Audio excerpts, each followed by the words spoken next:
இந்த வீடியோவில் நாம் பார்க்க போகிறது சிரிப்பும் சமையலும் கலந்த குக் வித் கோமாளியை பற்றி தான். ஸோ இன்றைக்கி பார்த்தீங்கன்னா எபிசோட் 2.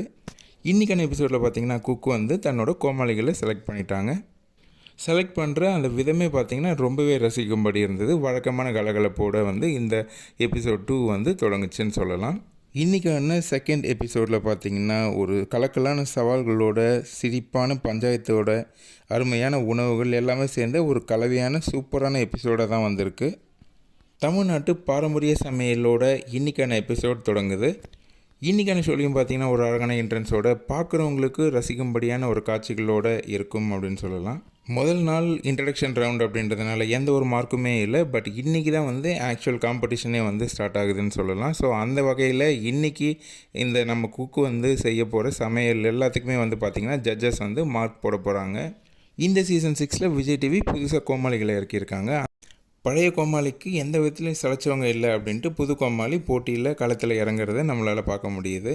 அண்ட் அவங்க பண்ணுற ஒவ்வொரு சேஷ்டையும் பார்த்திங்கன்னா ரொம்பவே ரசிக்கும்படியாகவும் இருக்குது.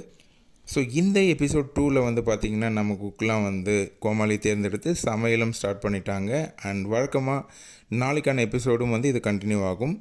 ஸோ பொறுத்திருந்து பார்க்கலாம் யார் யார் எவ்வளோ மார்க் வாங்குகிறாங்க, யார் வந்து ஜட்ஜஸோட மனசில் இடம் பிடிக்கிறாங்க அப்படின்ற அந்த விஷயத்தை நம்ம பொறுத்திருந்து பார்க்கலாம். மொத்தத்தில் இன்றைக்கான எபிசோட் பார்த்திங்கன்னா ஒரு ஃபுல் என்டர்டெயின்மெண்ட் அப்படின்னு சொல்லலாம். இன்றைக்கான எபிசோடை நீங்களும் பாருங்கள். பார்த்துட்டு உங்களோட ஃபேவரட் குக் யார் அப்படின்றத எங்களோட ஷேர் பண்ணுங்கள். அண்ட் மறக்காமல் இந்த வீடியோ உங்களுக்கு பிடிச்சிருந்ததுன்னா உங்கள் ஃப்ரெண்ட்ஸ்க்கு ஷேர் பண்ணுங்கள், லைக் பண்ணுங்கள். அண்ட் மறக்காமல் சப்ஸ்கிரைப் பண்ணுங்கள். நன்றி.